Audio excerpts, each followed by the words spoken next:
رہا ہے کہ میں نے مارا ہے. جیسے مولا نے کہا کہ تلوار ہاتھ وہی ہے جس نے مرہب کے 2 حصے کیے، تو ان کی نگاہوں میں مرہب کے لاش کے ٹکڑے گھومنے لگے. انہوں نے کہا سرکار وہ احمقانہ حرکت دوبارہ نہیں کریں گے جو مرہب نے کی. پھر کہا کہ صاحب یہ جو علاقہ ہے فتح کا ہم یہ رسول اللہ کو دیتے ہیں، اور جس علاقے میں ہم رہتے ہیں اس میں ہمیں رہنے دیا جائے، اس کا بھی ہم جزیہ ٹیکس دے کر جو ہے وہ رہیں گے. صاحب مولا نے کہا کہ ٹھیک ہے تمہارا فیصلہ مجھے منظور ہے، لیکن حتمی فیصلہ میرے نبی کا ہوگا.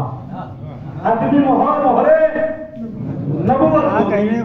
اب یہ جو ہے لے کر آپ کو وعدہ جو وہ لکھ کے دیا تھا تحریر ہبہ نامہ جو لکھ کے دیا تھا مولا لے کر آئے. اب اس طرح سے پہنچے رسول اللہ کے پاس، فتح کا پورا علاقہ پہنچے رسول اللہ کے پاس.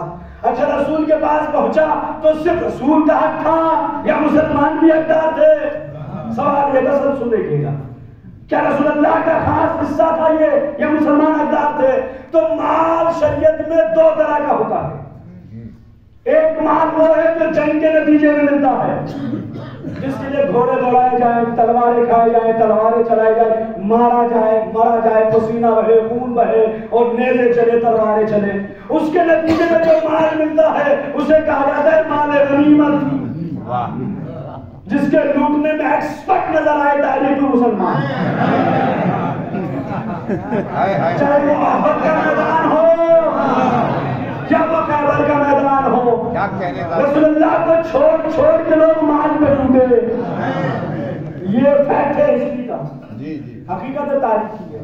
رسول اللہ کو تنہا چھوڑ کے مال پہ لوگ لوٹے، ایکسپرٹ ہے. چکی یہ مال غنیمت جس میں جو جنگ میں رہا چاہے وہ لڑا یا نہ لڑا اس کو ملا، سب کو مل گیا. کھجوریں ملی پیٹ بھر کھانے، یہ ملا جبھی تو مال غنیمت مسلمانوں کا حق ہوتا ہے، سب کو مل گیا. ایک مال اور ہوتا ہے جسے مال فے کہا جاتا ہے. فے یہ زبر فے، مال فے. مال فے اس مال کو کہا جاتا ہے کہ جس میں نہ جنگ کرنے کی ضرورت پڑے، جس میں نہ گھوڑے دوڑائے جائے، نہ تلواریں چلے، نہ نیزے چلے، نہ روایات اور کتابوں میں لکھا ہے کہ نہ خون کا قطرہ بہے، نہ پسینے کا قطرہ بہے.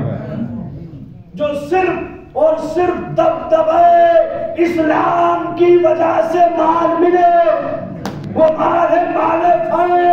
اور ہر مسلمان چاہے وہ سنی ہو یا شیعہ ہر ایک نے لکھا کہ مال فے خاصتاً رسول اللہ. جو مال فے ہے وہ خاص رسول کا حق ہے. رسول کہا گیا وہ جسے چاہے اسے دے، اور رسول وہی چاہتے کہ اللہ چاہتا ہے. اب قرآن سے پوچھ لیتے کہ اللہ کیا چاہتا ہے.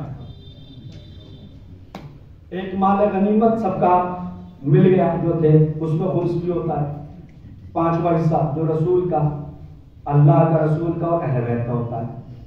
مال غنیمت خمس میں جو واجب ہے اس مال غنیمت. ایک مال فے کہ جس میں اب اگر یہ کہا گیا کہ صاف فتح تو مسلمانوں کا حق تھا تو مجھے بتاؤ کہ فتح میں تلوار کس نے چلائی؟ کس کا پسینہ بہا، کس کا خون بہا؟ کسی کا خون پسینہ نہیں.